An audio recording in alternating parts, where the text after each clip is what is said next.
Hello friends, आज हम लोग बात करेंगे लीवर फंक्शन टेस्ट के बारे में based on the excretory system. Liver function test को कॉमनली बोलते हैं एलएफटी। सो स्टार्ट करते हैं डिस्कशन। सबसे पहली बात तो जैसे मैं बोल रहा हूँ कि excretory function of the liver या हम लोग एस्केलेटरी सिस्टम के बिहाफ पर लीवर के फंक्शन को टेस्ट करेंगे। तो इसका मतलब ये नहीं है कि किडनी ठीक से काम कर रही है कि नहीं कर रही है, उसके एस्केलेटरी फंक्शन को लीवर के बिहाफ पर चेक कर रहे हैं। Excretory function of the liver का मतलब कुछ कंपाउंड ऐसे हैं, कुछ सब्सटेंस ऐसे हैं जो लीवर खुद सिक्रेट करता है या लीवर खुद रोल प्ले करता है उन्हें बॉडी से बाहर करने के लिए। या जैसे हम बात करें हम हीमोग्लोबिन की, तो हीमोग्लोबिन को जब डिग्रेड किया जाता है, मतलब जब वो बिलिरुबिन में कन्वर्ट होता है, तो उस कंपाउंड को लीवर ही रोल प्ले करता है बॉडी से बाहर करने के लिए। तो हम उस फंक्शन के बारे में, उस एक्सक्रीटरी फंक्शन के बारे में लीवर के बात करेंगे। तो लीवर रिस्पॉन्सिबल होता है कुछ कंपाउंड जैसे बाइल पिगमेंट, बाइल सॉल्ट, ब्रोमोसल्फेथेलिन, इन सब के एक्सक्रीशन के लिए। तो हम लोग मेनली इन्हीं की बात करेंगे। मेनली आज हम लोग बाइल पिगमेंट में जो बिलिरुबिन होता है उसके बिहाफ पर बात करेंगे कि उसके बिहाफ पर हम कैसे चेक करते हैं कि हमारा लीवर एक्सक्रीटरी फंक्शन ठीक से परफॉर्म कर रहा है या नहीं कर रहा है। तो स्टार्ट करते हैं डिस्कशन को। सबसे पहली बात तो देखिए, हमारे बॉडी में होता है आरबीसी, मतलब ब्लड में होता है आरबीसी। आरबीसी में प्रेजेंट होता है हीमोग्लोबिन। हमें पता है हीम के ब्रेक होने से ही बनता है हमारा बिलिरुबिन, लेकिन जो बिलिरुबिन हीम के तुरंत ब्रेक होने से बनता है वह होता है अनकॉन्जुगेटेड बिलिरुबिन। उसको बोलते हैं अनकॉन्जुगेटेड बिलिरुबिन। और यह बिलिरुबिन जो होता है यह वाटर इनसॉल्युबल होता है। यह वाटर इनसॉल्युबल होता है। अब देखिए, जब वो वाटर इनसॉल्युबल है तो बाहर एक्सक्रीट नहीं किया सकता, ना ही स्टूल के थ्रू और ना ही हमारे एक्सक्रीटरी सिस्टम लाइक किडनी के थ्रू। तो यह बाहर अभी एक्सक्रीट नहीं किया जा सकता, लेकिन इसे बाहर में बॉडी में पहुंचाना है तो उसके लिए क्या करे किया जाता है, बॉडी के अंदर इस बिलिरुबिन को पहुंचाया जाता है लीवर तक। तो ब्लड के थ्रू, ब्लड स्ट्रीम के थ्रू यह बिलिरुबिन पहुंचेगा हमारे लीवर में, और लीवर से निकलने के बाद यह बिलिरुबिन अनकॉन्जुगेटेड से बन जाएगा कॉन्जुगेटेड, और अनकॉन्जुगेटेड से बन जाएगा कॉन्जुगेटेड, जो कि वाटर सॉल्युबल होगा। तो लीवर क्या करता है, बिलिरुबिन को अनकॉन्जुगेटेड वाटर इनसॉल्युबल से वाटर सॉल्युबल में कन्वर्ट करता है। तो अब यह हो जाएगा बिलिरुबिन कॉन्जुगेटेड हो जाएगा और यह वाटर सॉल्युबल हो जाएगा। उसके बाद क्या किया जाता है कि लीवर से बिलिरुबिन को निकाल करके, मतलब जो कॉन्जुगेटेड बिलिरुबिन बनता है उसको निकाल करके इंटेस्टाइन में, इंटेस्टाइन के थ्रू और फीकल मैटर के साथ बाहर हो जाता है, या कुछ अमाउंट किडनी से भी बाहर कर दिया जाता है। तो यह नॉर्मल फिजियोलॉजी होती है बिलिरुबिन के एक्सक्रीशन का। इसी के बिहाफ पे हम डिस्कस करेंगे कि क्या हमारा लीवर ठीक से काम कर रहा है, नहीं कर रहा है। मतलब अगर बिलिरुबिन ठीक से सिक्रेट हो रहा है, ठीक से रिलीज किया जा रहा है इंटेस्टाइन में, तो मतलब हमारा लीवर ठीक से फंक्शन परफॉर्म कर रहा है। मतलब अगर कॉन्जुगेटेड बिलिरुबिन फॉर्म हो रहा है मतलब लीवर काम कर रहा है, लीवर का एक्सक्रीटरी फंक्शन ठीक चल रहा है। तो हम लोग उसी के बिहाफ पर टेस्ट को डिस्कस करेंगे। सबसे जो पहला टेस्ट हमारा होता है ब्रोमोसल्फेथेलिन टेस्ट, इसको शॉर्ट फॉर्म में बीएसपी टेस्ट बोलते हैं। तो समझने की कोशिश करते हैं इस टेस्ट में करते क्या है, फिर हम डिस्कस करेंगे, देखेंगे।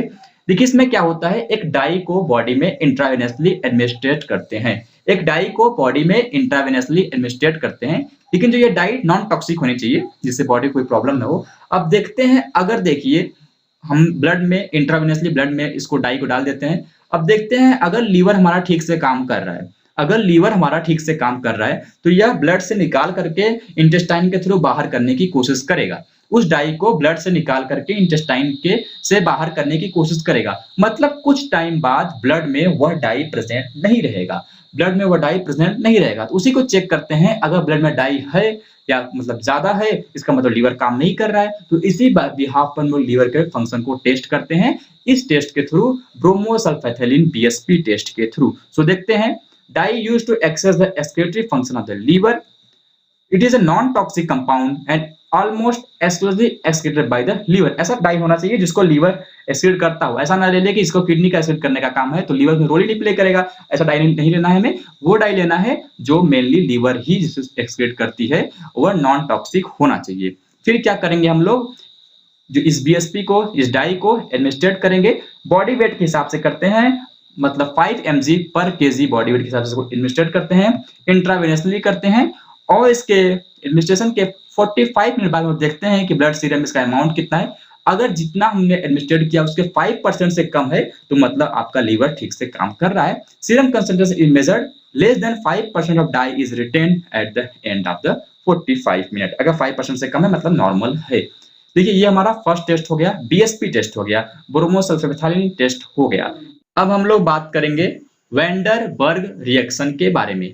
तो सबसे पहले मैं आपको इसका जनरल आउटपुट बता देता हूँ, इसमें होता क्या है। तो सिंपल सा है कि हम लोग वैंडरबर्ग रिएजेंट को लेते हैं और इस रिएजेंट का रिएक्शन करवाते हैं ब्लड सीरम के साथ। अगर यह टेस्ट पॉजिटिव आता है तो मतलब सीरम या कोई प्रॉब्लम है, अगर टेस्ट निगेटिव आ रहा है मतलब सीरम नॉर्मल है। यह सिंपल सा फंडा होता है।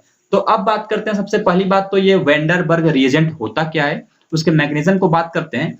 तो वैंडरबर्ग रिएक्शन मतलब सिंपली कि अगर equal amount of sulphonic acid और सोडियम नाइट्रेट को मिक्स किया जाता है तो बनता है हमारा वैंडरबर्ग रिएजेंट।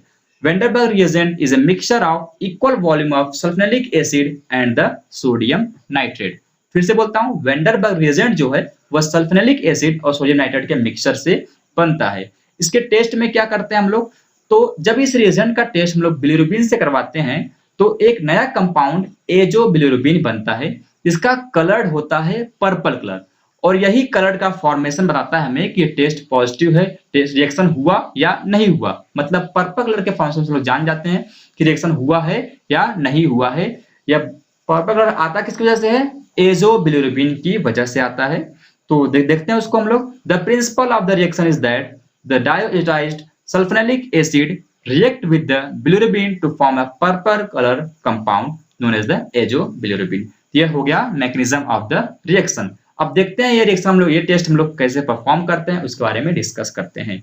सबसे पहली बात तो देखिए, हमारे ब्लड में सपोज दैट मैं मान लेता हूं कि बिलिरुबिन प्रेजेंट है और बिलिरुबिन प्रेजेंट है तो टेस्ट पॉजिटिव तो आएगा। लेकिन यहाँ पे डिफरेंट टाइप के बिलिरुबिन होते हैं, हमने पढ़ा। अनकंजुगेटेड बिलिरुबिन भी होता है, कंजुगेटेड बिलिरुबिन भी होता है। तो किसी पेशेंट के ब्लड में मान लीजिए अनकंजुगेटेड बिलिरुबिन प्रेजेंट है और किसी पर्सन के ब्लड में प्रेजेंट है कंजुगेटेड बिलिरुबिन। कोई पेशेंट ऐसा भी होगा जिसमें दोनों प्रेजेंट होंगे, तो उस बिहाफ पे अलग अलग रिजल्ट आते हैं, तो उसको हम लोग डिस्कस करेंगे। सपोज दैट मैं पहला पेशेंट मानता हूँ जिसके ब्लड में है कंजुगेटेड बिलिरुबिन, दूसरा है अनकंजुगेटेड बिलिरुबिन वाला पेशेंट, तीसरा जिसके पास दोनों है। तो हम तीनों का टेस्ट पढ़ते हैं। तो अगर इन तीनों सैंपल्स में हम लोग मिलाएंगे वैंडरबर्ग रिएजेंट को, जब इन तीनों सैंपल मिलाते हैं हम लोग वैंडरबर्ग रिएजेंट को, आफ्टर 30 मिनट्स, जब आफ्टर 30 मिनट्स हम लोग देखते हैं जो कंजुगेटेड बिलिरुबिन वाला पेशेंट रहता है या जो सैंपल में कंजुगेटेड बिलिरुबिन प्रेजेंट रहता है वह तुरंत टेस्ट दे देता है, वह सडनली टेस्ट दे देता है। जिससे क्या होता है, जो हमारा सैंपल है वह पर्पल कलर का हो जाता है। मतलब conjugated bilirubin directly positive test दे देता है, इसलिए इसको बोलते हैं डायरेक्ट पॉजिटिव टेस्ट। क्योंकि यहाँ पर तुरंत हम वैंडरबर्ग रिएजेंट मिलाने के 30 मिनट बाद ही टेस्ट में जो कलर्स है वो पर्पल हो गया, तो इसको बोलते हैं डायरेक्ट पॉजिटिव टेस्ट। लेकिन जब बात करते हैं अनकंजुगेटेड बिलिरुबिन के बारे में, तो वैंडरबर्ग रिएजेंट मिलाने के 30 मिनट बाद भी इसमें कोई कलर शो नहीं करता है, कोई कलर शो नहीं करता है, तो यह टेस्ट पॉजिटिव यहाँ पर नहीं देता है। और बाइफेसिक की बात करें तो देखिए बाइफेसिक में कंजुगेटेड भी है, बिलिरुबिन भी है। तो जो कंजुगेटेड वाला पार्ट रहता है वह टेस्ट दे देता है, मतलब पर्पल कलर तो फॉर्म होता है, हालांकि थोड़ी इंटेंसिटी जो है वो कम होती है। तो उसको देखते हैं, जहां पर कंजुगेटेड बिलिरुबिन था वह डायरेक्ट पॉजिटिव टेस्ट दिया और पर्पल कलर फॉर्म हो गया। जहां अनकंजुगेटेड बिलिरुबिन था वह इनडायरेक्ट पॉजिटिव टेस्ट देगा, वहां पे पर्पल कलर फॉर्म नहीं होगा। जो बाइफेसिक था वहां पे पर्पल कलर फॉर्म हो जाता है। अब आपके माइंड में डाउट आएगा कि जब अनकंजुगेटेड बिलिरुबिन ने टेस्ट दिया ही नहीं तो हम उसको निगेटिव क्यों नहीं बोल रहे हैं, इनडायरेक्ट पॉजिटिव क्यों बोल रहे हैं।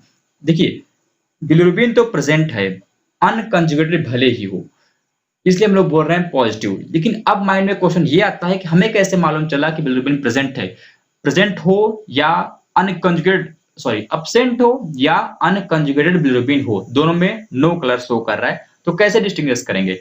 तो उसके लिए क्या करते हैं हम लोग, मेथेनॉल को ऐड करते हैं।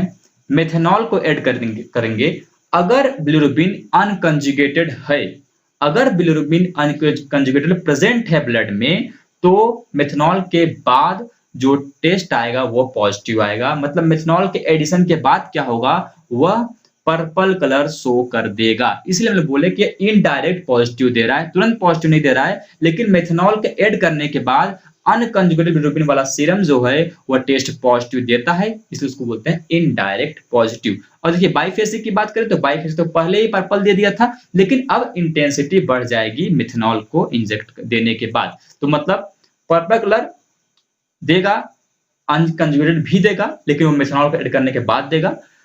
और डायरेक्ट पॉजिटिव वाला मतलब कंजुगेट वाला बिना मेथनॉल के ऐड किए ही देता है, जिसको बोलते हैं डायरेक्ट। तो ये हो गया फंडा किस तरह से इस टेस्ट को परफॉर्म किया जाता है, किस तरह से पता किया जाता है। अगर मेथनॉल के एडिशन के बाद भी पर्पल कलर नहीं आया तो मतलब सिंपल सा बात है कि ब्लड में बिलिरुबिन प्रेजेंट नहीं था। तो यह हो गया फंडा।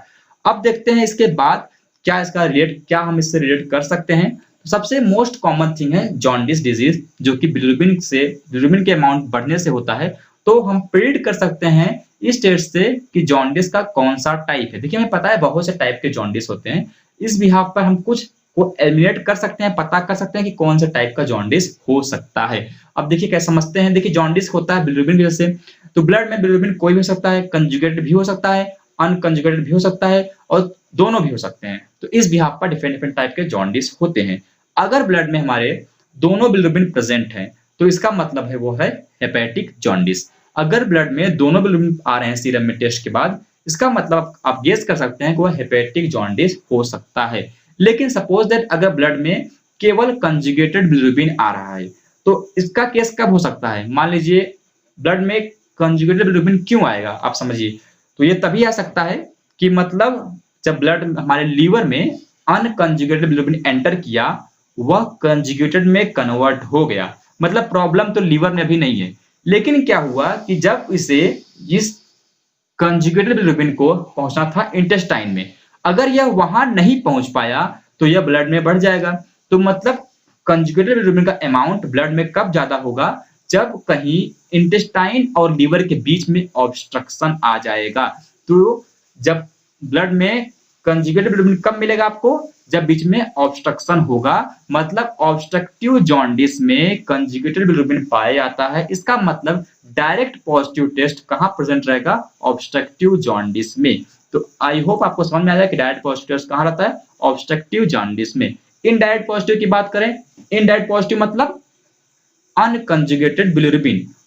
अनकंजुगेटेड बिलिरुबिन मतलब कि ब्लड में बहुत ज्यादा आरबीसी का ब्रेक हो रहा है, क्योंकि इन्हीं से बनता है बिलिरुबिन। अनकंजुगेटेड बिलिरुबिन सबसे पहले फॉर्म किससे होता है, आरबीसी के ब्रेकडाउन से, मतलब हीम के डिग्रेडेशन से। तो इसका मतलब ये हीमोलाइटिक टाइप के जॉन्डिस में क्या होगा, इनडायरेक्ट पॉजिटिव टेस्ट दिया जाएगा। सो आप इस तरह से रिलेट कर सकते हैं कि कौन से टाइप का जॉन्डिस है।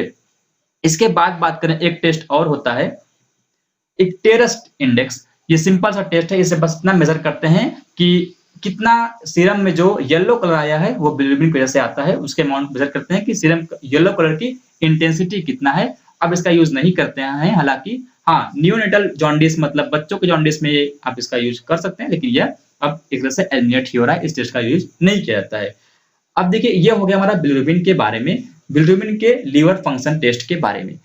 जब बिलिरुबिन ज्यादा सिक्रेट होता है तो क्या होता है कि यह यूरिन में भी आता है। यूरिन में भी बिलिरुबिन का आप देख सकते हैं कुछ टेस्ट होते हैं, जैसे कि फॉचेट टेस्ट, गैमेलियन टेस्ट। इसके थ्रू आप यूरिन में भी बिलिरुबिन को टेस्ट कर सकते हैं, लेकिन ये तभी होता है जब ज्यादा अमाउंट में बिलिरुबिन सिक्रेट होता है। अब देखिए बिलिरुबिन अगर मान लीजिए यूरिन में आ रहा है तो आप खुद समझ सकते हैं कि यूरिन में कौन सा बिलिरुबिन आ रहा होगा। यूरिन में कौन सा बिलिरुबिन मिल सकता है, यूरिन में वही चीजें आएंगी जो वाटर सॉल्युबल होंगी। अनकंजुगेटेड बिलिरुबिन तो वाटर सॉल्युबल होता नहीं है, मतलब वह यूरिन में नहीं पाया जाएगा। तो कंजुगेटेड बिलिरुबिन ही यूरिन में पाया जाता है। यह हो गया उसका सिस्टम कि बिलिरुबिन अगर यूरिन में चेक कर रहे हैं तो कौन सा बिलिरुबिन प्रेजेंट होगा, वह कंजुगेटेड बिलिरुबिन ही प्रेजेंट होगा, अनकंजुगेटेड बिलिरुबिन नहीं पाया जाएगा। So thanks for watching video, मिलते हैं नेक्स्ट वीडियो में।